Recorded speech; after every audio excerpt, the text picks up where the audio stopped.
봉독한 사무엘상 7장 2절에서 14절을 중심으로 해서 회개가 사는 길이다, 이런 주제로 말씀을 전거합니다. 인생은 한편의 연극과 같습니다. 역사의 무대에는 시대마다 사람이 등장해서 한편의 자기 연극을 하고 역사의 무대에서 사라집니다. 어떤 때는 주연도 하고 어떤 때는 조연도 하고, 어떤 사람은 연극을 잘하여서 박수갈채를 받고 어떤 사람은 연극을 실패작으로 만들고 사라집니다. 인생은 연극인데 그 연극이 다 끝나고 나면은 그 인생은 단 한 문장으로 기억됩니다. 모든 인물은 단 한 문장으로 요약된다. 이 말을 이미 말한 사람이 있습니다. 미국의 하원 의원과 이탈리아 대사를 지낸 클레오푸스 여사가 한 말입니다. 여러분이 지금까지 살면서 얼마나 많은 일이 있었습니까? 그런데 그 많은 일을 다 기억해서 자서전이라도 씁니까? 자서전을 쓴다 한들 다 기억합니까? 단 한 문장으로 남습니다. 돈밖에 몰랐던 사람, 지지리도 고생한 사람, 법 없어도 산 사람, 열심히 일한 사람, 오직 기도로 산 사람, 순교자 주기철, 조국 근대화 박정희 대통령, 기억되는 것은 한 문장입니다. 미국의 닉슨 대통령은 그의 회고록에서 임기 도중 사임한 미 최초의 대통령이란 단 한 문장으로 기억되는 사실이 곤혹스럽다, 그렇게 썼습니다.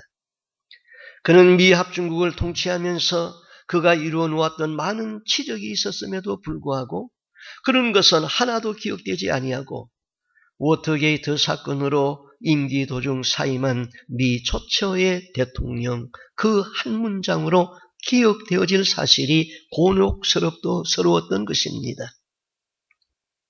여러분 지금까지 살아온 여러분 자서전을 단 한 문장으로 표현하면 무엇입니까? 그리고 앞으로 여러분이 죽은 후에는 비문에 뭐라고 쓸까요? 삶의 목적이 있었고 하나님이 주신 비전을 잡고 산 사람은 한 문장이라도 쓸 것이 있습니다. 그러나 목적 없이 사는 사람은 태어나서 먹고 살다 죽었다, 이 말밖에 없습니다. 어느 희극 배우의 비문에 이렇게 기록했답니다. 웃기다 자빠졌다. 버나드 쇼는 극작가요, 평론가요, 사회운동가로서 1925년에 노벨 평화상을 받은 분입니다. 이 사람이 인기 절정이었을 때에 미모의 무용가가 프로포즈하는 글을 썼습니다. 저와 같이 뛰어난 용모의 여자와 당신처럼 뛰어난 자질의 남자가 결혼하여 이세를 낳으면 훌륭한 아기가 태어날 것입니다. 버나드 쇼는 거절하는 의미에서 이렇게 회신합니다. 나처럼 못생긴 용모에 당신처럼 멍청한 아기가 태어날 수도 있지 않겠소? 이 사람은 94세까지 살았습니다. 그런데 그의 비문이 우리에게 웃기면서도 충격적입니다. 내 우물쭈물하다가 이렇게 될 줄 알았다. 우물쭈물하다가 임종을 맞는 것입니다. 가장 행복하고 보람된 비문은 무엇일까요? 저는 이렇게 생각합니다. 이분은 오직 예수로 살다가 아버지의 품 안으로 가셨다. 여러분 왜 삽니까? 이 질문을 여러분이 저에게 한다면 저는 어떻게 대답한다고 했는지 아실 분은 아실 것입니다. 나는 천국 가기 위하여서 살고 다른 사람 천국 보내기 위하여서 산다. 여러분 우물쭈물하다가 구원에서 낙오됩니다. 이제 확실하게 말씀을 붙잡고 예수를 붙잡으십시다. 사사시대의 마지막 사사는 사무엘 선지자입니다.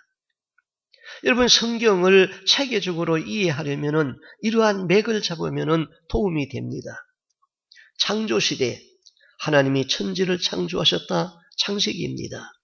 족장시대 아브라함이 이삭, 야곱, 요셉 족장들을 중심으로 성경이 기록되어졌다. 노예 시대 그 자손들이 애굽에 내려가서 마지막에는 노예로 전락했다. 출애굽 시대 모세의 인도로 애굽을 탈출하였다. 출애굽기지요. 광야 시대 출애굽하여 가나안 들어가기까지 광야에서 40년 유리하며 살았다. 출애굽기입니다. 가나안 정복 시대 여호수아의 인도로 가나안을 정복하였다. 사사 시대 가나안에서 400년 동안 하나님이 사사들을 보냈고 그 사사들이 나라를 구출하고 다스렸다. 사사기입니다. 통일왕국 시대 최초의 왕으로 사울을 세웠고 그리고 다윗, 솔로몬이 다스린 120년 동안 통일왕국을 이루었다. 사무엘 상하지요. 분열왕국 시대 나라가 남유다와 북이스라엘로 분열되었다. 포로시대 그 백성이 죄를 범해서 북쪽 이스라엘은 아수르에 망하고 남쪽 유다는 바벨론의 포로로 잡혀갔다. 포로기한 시대 바벨론에서 죄값을 치르고 고레스 왕의 칙령으로 해방되어 70년 만에 조국으로 돌아왔다. 암흑시대 세례요한의 출현시까지 하나님은 400년간 선지자들을 보내지 아니했던 시대이다. 그 다음 예수 그리스도가 오시면서 신약시대가 열립니다. 그러면 구약 창세기에서 말라기까지 성경의 맥이 연결되어지는 것입니다. 오늘 본문은 사사시대에 많은 사사가 나라를 구출하였는데 마지막 사사로 사무엘이 등장합니다. 400년 사사시대의 특징이 이렇습니다. 사사시대의 특징이 사사기 끝장 끝절입니다. 사사기 21장 25절 그때에 이스라엘의 왕이 없으므로 사람이 각각 그 소견에 옳은 대로 행하였더라. 자기 소견에 옳은 대로 행하였다. 자기 소견에는 옳게 하였는데 하나님이 보았을 때는 아니다 이 말입니다. 부부가 한 집에 살면서 서로의 가치관이나 인생관이나 신앙관이 같다면 행복합니다. 우리 부부가 남보다 행복하다는 것은 가진 것이 많아서 행복한 것이 아닙니다. 인고 부부라서 행복하다 그러지 않습니다. 우리 부부가 행복한 것은 가치관이 같고 신앙관이 같고 인생관이 같습니다. 그 모든 가치관은 하나님 나라에 있고 예수에 삽니다. 그래서 행복합니다. 자녀들까지도 가치관, 인생관, 신앙관이 같습니다. 그러나 가치관이 다른 부부가 함께 산다? 그러면 싸움이고 괴로움이지요. 가치관과 신앙관이 다른 부모와 자녀가 한 집에 산다? 힘들지요. 사사시대에 또 한 가지 특징이 있습니다. 사사시대의 400년의 역사는 이러한 주기로 진행되고 있습니다. 첫째, 이스라엘 백성이 하나님 앞에 범죄합니다. 두 번째, 그러면은 하나님은 이웃나라를 도구로 사용하여서 이스라엘의 죄를 응징합니다. 이웃나라 블레셋이나 모압, 암몬, 미디안 이런 나라가 이스라엘을 침략하고 이스라엘을 그들의 압제하에 둡니다. 세 번째, 그들이 압제를 받고 괴로우면은 하나님께 부르짖습니다. 네 번째, 하나님은 그 부르짖음을 듣고 사사를 보내서 구원합니다. 다섯 번째, 사사가 나라를 구원하고 백성이 하나님의 말씀에 순종하면은 복을 받고 번성합니다. 여섯 번째, 번성하면은 다시 범죄합니다. 범죄하면 어떻게 되시죠? 다시 하나님께서는 죄를 응징하고 이웃 나라가 압제하고 그러면은 괴로워서 부르짖고 부르짖으면 하나님께서 사사를 보내서 구원하고 구원해서 말씀에 순종하면은 다시 복을 받고 번성하면은 다시 범죄하고 이 역사의 반복이 사사기입니다. 이런 역사의 한 주기가 30년에서 80년이 걸렸습니다. 그런데 문제는 이런 주기가 한 번이면 됩니다. 그런데 사사기에는 무려 8번을 반복하고 있다는 사실입니다. 왜 이런 현상이 일어날까요? 왜 어리석은 일이 반복될까요? 부모의 시대는 갑니다. 자녀의 세대가 옵니다. 그런데 교육의 계대가 단절되었다는 것입니다. 부모가 신앙생활을 잘하면 자녀도 잘하도록 교육이 이루어져야 하는데 부모가 자녀에게 신앙을 개성시키지 못하였다는 것입니다. 신앙교육의 단절이 어리석은 역사의 주기가 반복되고 있다는 것이지요. 역사를 기억하지 못하면 역사는 반복됩니다. 역사를 기억하지 못하면 역사는 반복됩니다. 잠언 22장 6절에 마땅히 행할 길을 아이에게 가르치라. 그리하면 늙어서도 그것을 떠나지 아니하리라. 여기 아이라는 말은 젖먹이라는 말입니다. 젖먹이 때부터 아이를 하나님의 말씀으로 가르치라는 것이지요. 현대 심리학자들의 말을 이용하면 3살에서 7살 사이에 모든 인격과 성품이 완성된다고 했습니다. 자, 오늘 읽은 봉독 사무엘상 봉독한 말씀 사무엘상 7장 2절. 걔가 기랏 여아림에 들어간 날부터 20년 동안을 오래 있은지라 이스라엘 온 족속들이 여호와를 사모한지라. 여호와를 사모한지라, 사모했다. 이 말은 좋은 의미에서 그리워했다 그런 뜻이 아닙니다. 이방의 압제하에서 괴로워 하나님 앞에 부르짖었다 그런 뜻입니다. 슬퍼하고 있었다는 것이죠. NIV 성경에서는 mourned라는 단어를 썼습니다. All the people of Israel mourned. 모든 이스라엘 백성이 슬퍼하고 있었다, 괴로워하고 있었다. 이거는 부르짖었다는 것입니다. 이가봇 하나님의 영광이 떠났습니다. 성소가 파괴되었습니다. 마음의 지성소가 무너졌습니다. 예배가 없습니다. 마음 한 구석이 허전하고 마음이 무너져 내렸습니다. 불쑥불쑥 슬퍼집니다. 마음이 힘들고 지쳤습니다. 때로는 즐거운 일이 있어도 잠깐입니다. 노래 부르고 춤출 일이 있어도 그렇게 하고 싶지 않습니다. 마음의 의욕이 사라지고 그냥 살아갑니다. 남편에 대한 좋은 이미지가 사라졌습니다. 아내에 대한 좋은 감정이 없어졌습니다. 자식에 대한 기대가 무너졌습니다. 부모에 대한 그리움이 상실되었습니다. 그래서 아무런 소망이 없습니다. 그냥 주저앉아 있습니다. 이럴 때의 단어가 사모하니라 그 단어입니다. 부르짖었다 그 의미입니다. 사무엘상 4장에서 이스라엘의 범죄를 징계하기 위하여 하나님은 이웃 강대국 블레셋의 침략을 허용합니다. 이스라엘이 블레셋과의 전쟁에서 패전하고 법궤를 빼앗겼고 34,000명의 군인이 죽었다고 말씀드렸습니다. 이제 블레셋이 나라를 다스립니다. 농사를 짓고 추수 때가 되면은 블레셋이 빼앗아 갑니다. 블레셋 사람은 어느 집에서 추수 탈곡을 하는가 산 위에 숨어서 망을 봅니다. 망을 보고 있다가 밤이면은 내려와서 추수한 곡식을 다 몰수해 버렸습니다. 그래서 이스라엘 사람들은 동굴 속에 숨어서 탈곡했습니다. 이런 생활이 20여 년 이상 계속되었던 것입니다. 또 이스라엘 백성은 무장이 해장되어서 이스라엘에는 대장간이 없습니다. 농기구 하나를 만들려고 해도 블레셋으로 내려가야 했습니다. 삶이 지쳤습니다. 괴롭습니다. 사는 것이 힘들고 재미가 없습니다. 이런 때에 세포와 근육 사이에 힘을 불어넣고 낙심된 내 혼과 영에 다시 새로운 비전을 주고 소망을 가지고 도전하게 할 수 있는 것이 무엇입니까? 그것은 하나님께로 돌아와서 회개하는 것입니다. 하나님, 우리가 범죄하였습니다. 예수님, 내가 죄를 지었습니다. 내가 주를 사모하고 주께로 돌아옵니다.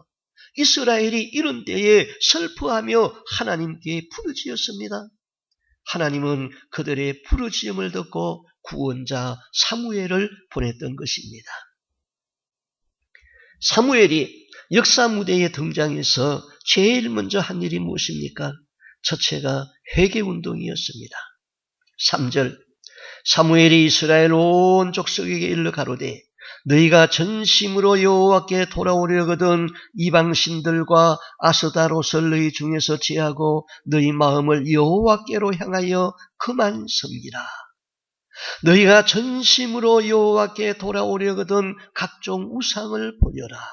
너희 마음을 여호와께로 향하여 그만 섬기라. 우리의 삶에서 이것이 가장 기본입니다. 우리는 하나님을 섬깁니다.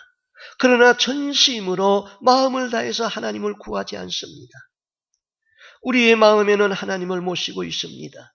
그러나 우리 마음속에 다른 우상, 다른 하나님도 있는 것이 문제입니다. 마음에 있는 우상은 사람의 손으로 만든 목석이나 석상의 우상이 아닙니다. 하나님보다 더 좋은 것이 있습니다. 하나님보다 더 좋은 것이 무엇입니까? 세상입니다. 스포츠입니다. 스크린입니다. 연속극입니다. 돈입니다. 전화기입니다. 여가를 자신을 위하여서 즐기려는 태도입니다. 이런 것들은 현대인의 우상입니다. 이 우상을 허물어내지 않는 한 전심으로 하나님을 구할 수 없습니다. 참 회개가 안 되는 것입니다.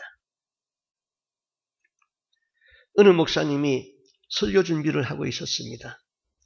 그런데 아래층에 자기 아이들의 친구들이 와가지고 아이들하고 시끄럽게 떠들면서 노는데 도무지 설교 준비가 안 됩니다. 주의를 주었는데도 아이들 잠시뿐입니다. 아이들이 여전히 시끄러웠어요.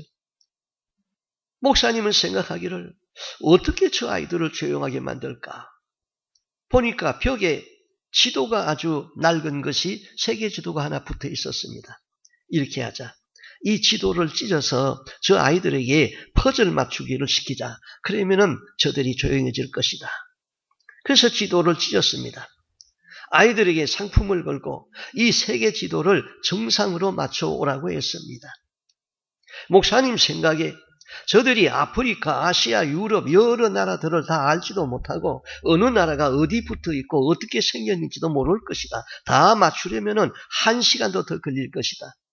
그리고 설교 준비를 했습니다. 그런데 10분도 안 되어서 아이들이 지도를 맞춰가지고 왔습니다. 아니 쟤들이 세계 각 나라 땅덩이를 다 기억할 수 없을 텐데 어떻게 맞추었을까? 그런데 정확하게 맞추어가지고 왔습니다. 야, 너희들 대단하다. 어떻게 그렇게 빨리 할 수 있었나?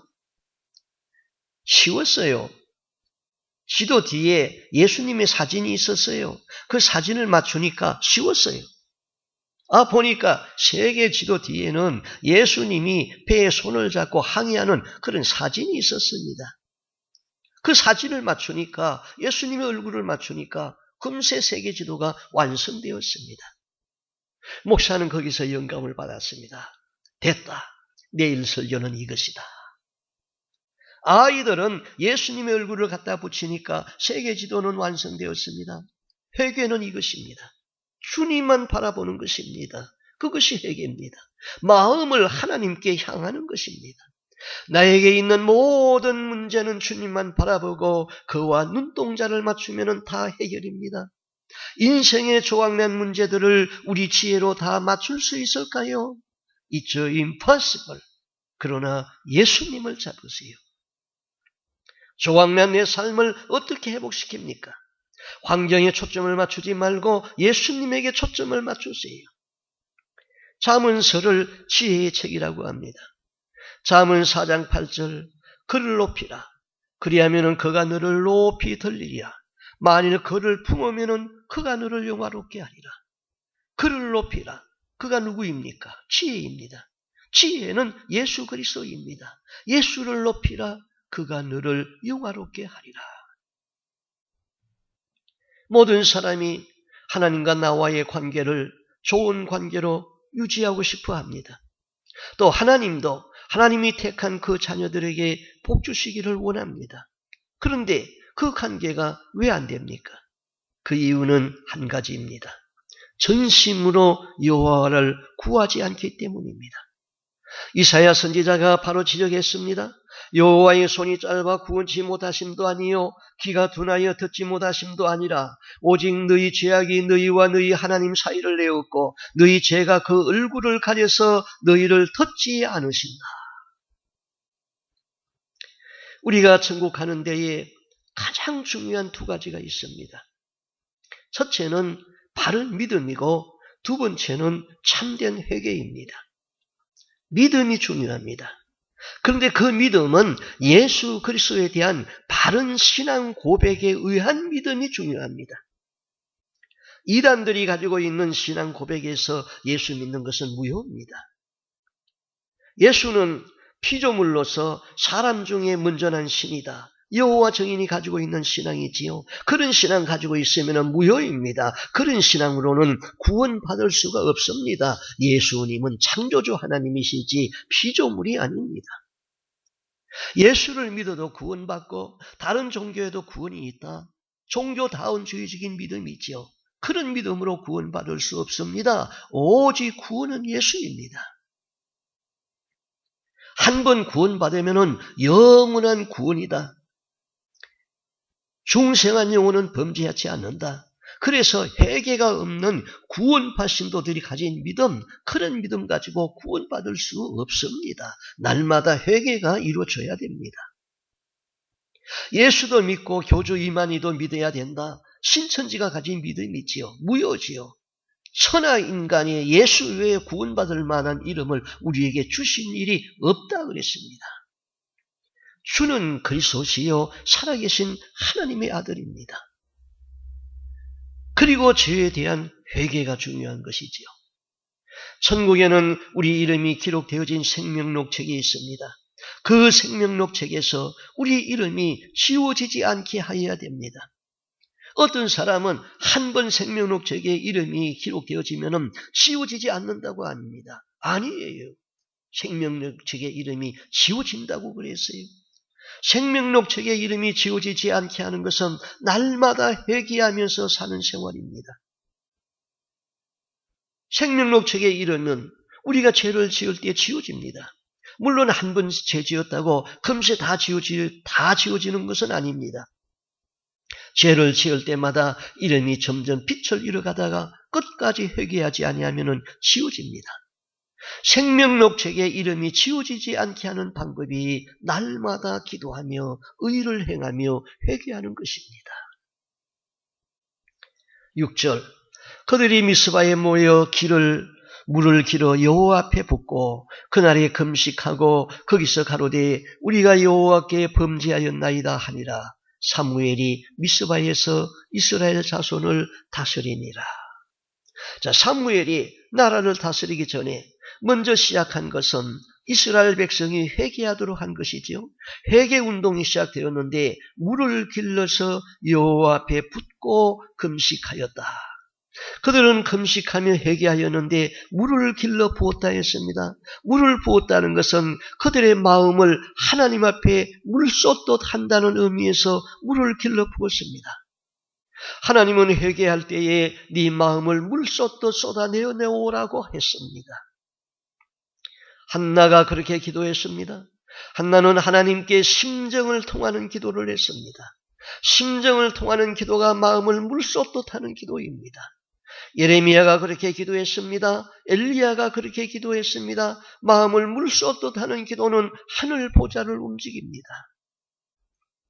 예레미야 2장 19절 밤 초경에 일어나 부르짖을지어다 네 마음을 주의 얼굴 앞에 물 쏟듯 할지어다.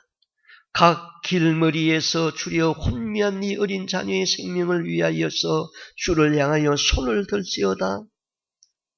유다 나라가 바벨론에 망했습니다. 어른들은 다 포로로 잡혀가고 예루살렘에는 힘없는 노인들과 어린 나이들이 굶주림으로 혼미해져 있습니다. 예레미야는 그 자녀들을 위하여 마음을 물 쏟듯 하며 손을 들고 하나님 앞에 기도하라고 했습니다. 제가 어렸을 적에는 주일이면 교회에서 종을 쳤습니다. 10시 30분이면 준비종을 치고 11시면 시작종을 쳤습니다. 예배는 예배 시작 전에 와서 먼저 회개 기도하고 예배 드리는 것이 정상입니다. 그 예배를 하나님이 받으십니다. 예배 중간에 들어오면 온전한 예배가 될 수 없습니다.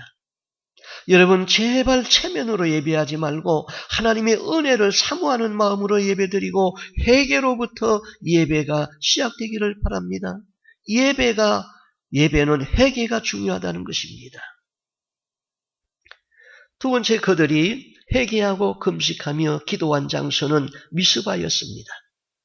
사사시대에는 중대한 결정을 할 때에 미스바에 모였습니다. 여기 미스바는 지명이기도 합니다마는 망대라는 뜻입니다. 아웃룩, 모든 사람이 다 볼 수 있는 어떤 장소를 미스바라고 했습니다.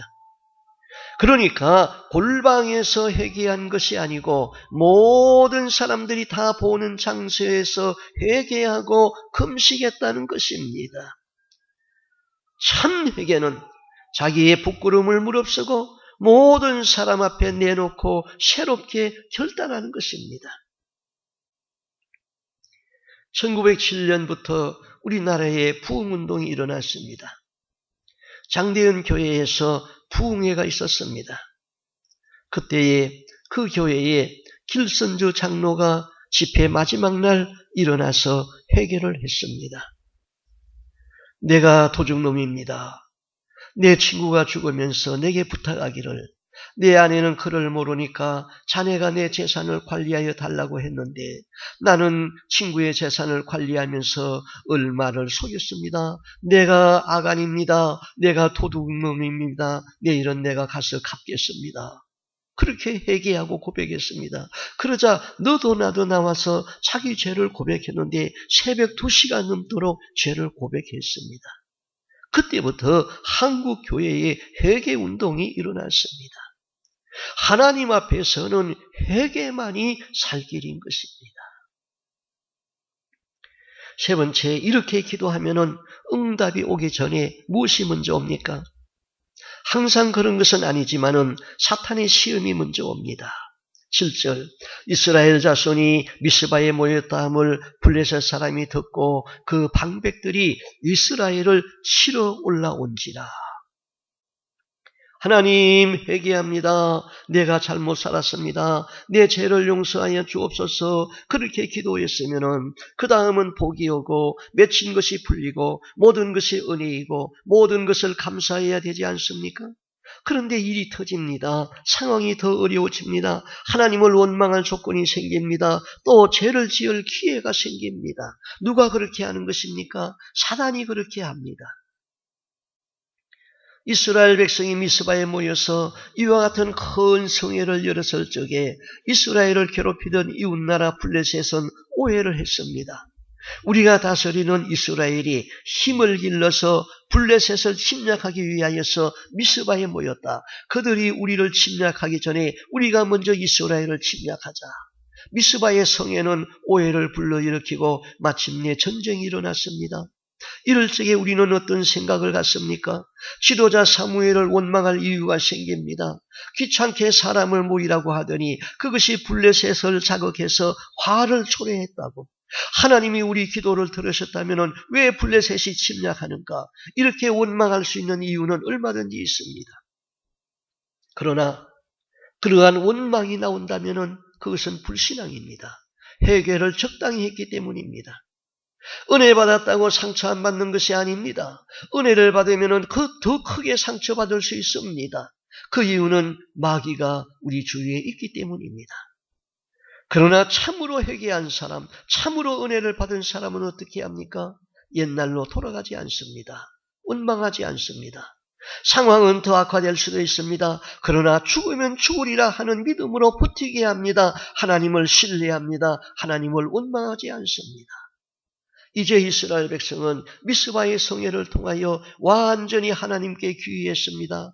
그러자 지도자 사무엘을 신뢰하였습니다. 당신은 우리를 위하여 우리 하나님 여호와께 쉬지 말고 부르짖어 우리를 블레셋 사람의 손에서 구원하시게 하소서.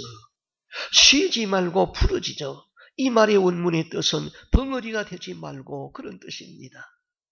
여러분, 지난 일주일 동안 하나님께 기도하지 아니한 사람은 입은 가졌으나 벙어리로 사는 사람들입니다.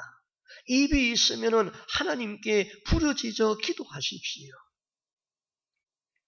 이 시험의 단계가 지나면 에베네셀의 은총이 나타납니다.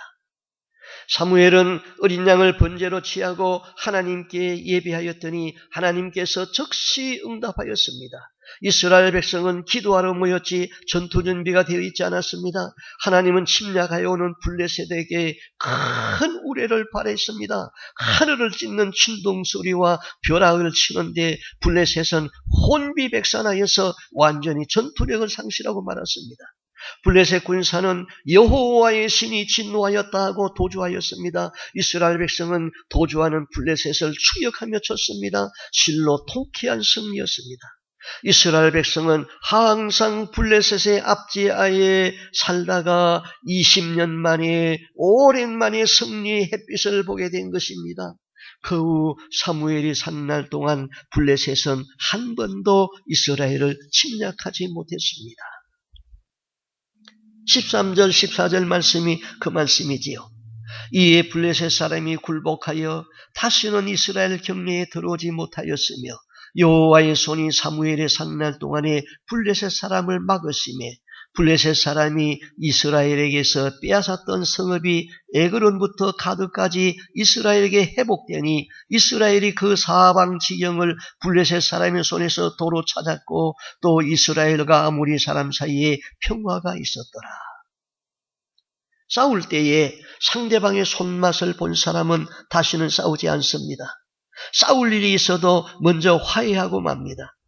블레셋은 하나님의 손맛을 받습니다. 저 백성을 괴롭히면 하나님이 벌을 내린다. 블레셋은 사무엘이 사는 날 동안은 침략을 못했습니다. 뿐만 아니라 이스라엘은 이전의 전쟁으로 잃었던 모든 영토를 다 회복했습니다. 사무엘이 사는 동안에 이웃나라와 평화가 왔습니다. 사무엘은 이 승리의 영광을 하나님께 돌리기 위하여 격전지에 돌을 세우고 그 돌에다가 에벤에셀이라고 새겼습니다. 에벤에셀, 도움의 돌이라는 뜻입니다. 에벤에셀이라는 말 속에 담겨져 있는 교훈이 있습니다. 에벤에셀은 과거에 대한 감사입니다. 하나님이 여기까지 도왔다는 의미로 세운 돌비서 에벤에셀, 지금까지 지내온 그 주의 크신 은혜라, 하나님의 은혜에 대한 감사였습니다. 또 에벤에셀은 현재 하나님이 나와 함께 하신다는 임마누엘의 은총입니다. 지금 하나님이 우리와 함께 하셔서 우리가 승리했습니다. 그것이 임마누엘입니다. 하나님이 나와 함께 하십니다. 내가 사망의 음침한 골짜기에 있어도 거기에서도 하나님이 나와 함께 하십니다. 축복의 현장에서도 영광 중에 함께 하십니다. 고난의 현장에서도 함께 합니다. 눈물의 고통 중에서도 함께 하십니다. 여호수아에게 주신 말씀, 내가 너와 함께 하실 것임이라. 내가 너를 떠나지 아니하며 버리지 아니하리니 마음을 강하게 하라, 담대히 하라. 그리고 에벤에셀은 미래에도 나를 돕는다는 약속입니다. 과거에 나를 돕고 복주신 하나님, 지금 나와 함께하여서 기적을 창출해냅니다. 그렇다면 내일에는 나를 버립니까? 내가 죄짓지 않고 하나님을 신뢰하는 한 내일도 나는 안전보장입니다. 사무엘이 전쟁에서 승리하고 하나님의 은혜가 감사해서 돌을 세우고 거기에다 에벤에셀이라고 새겼습니다. 하나님이 여기까지 우리를 도왔다는 의미에서 세운 에벤에셀은 과거에 나를 도우신 하나님의 은혜에 대한 감사입니다. 현재 하나님이 나와 함께 하신다는 임마누엘의 확신입니다. 과거에 나를 돕고 현재에 나와 함께 하시는 하나님은 미래에도 나를 도울 것이라는 믿음의 확신의 신앙인 것입니다.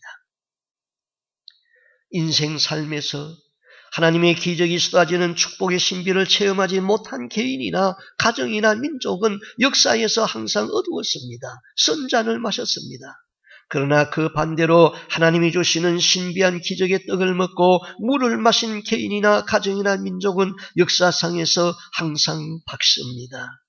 우리의 삶 속에, 이 나라의 역사 속에 에벤에셀의 은총이 있기를 바랍니다. 기도하겠습니다. 하나님 아버지, 예수 그리스도에 대한 바른 신앙 고백이 있게 하여 주시옵소서. 내 영혼이 독초를 먹지 아니하도록 분별의 영으로 인지하여 주옵시고, 주는 그리스도시요 살아계신 하나님의 아들입니다 하는 이 고백이 확실하게 하여 주시옵소서. 하나님 아버지, 하나님 나라의 생명록 책에 있는데 그 생명록 책에 내 이름이 흐려지거나 지워지지 않기를 소원합니다. 날마다 사랑 가운데서 의를 행하게 하여 주시고 날마다 회개하며 사는 삶을 살게 하옵소서. 그래서 그 나라의 생명록 책에 이름이 지워지지 않게 하여 주옵소서. 사단은 우는 사자처럼 삼킬 자를 두루 찾고 있다고 했습니다. 너희는 믿음을 굳게 하여 저를 대적하라고 했습니다. 우리가 항상 경성하여 깨어있게 하여 주시옵시고 원수의 땅에 승리의 깃발을 꽂는 것이 주님의 소원이니 우리를 도구로 사용하여 주시옵소서. 오직 예수의 살며 회개의 영으로 충만케 하사 날마다 회개하며 살게 하여 주옵시고 마음을 물쏟던 하나님 앞에 쏟아놓는 기도가 있게 하여 주시옵소서. 주님, 에베네셀의 은총을 감사합니다. 지금까지 도와주신 하나님 아버지의 은혜를 감사합니다. 오늘날 임마누엘 하나님이 우리와 함께 하시는 것을 감사합니다. 내일에도 하나님께서 우리를 버리지 아니하시고 버티게 하시고 믿음으로 살게 하시고 소망 중에 살게 하시는 것을 믿고 감사를 드립니다. 우리의 삶 속에서 날마다 기적의 신비를 체험하게 하여 주시옵소서.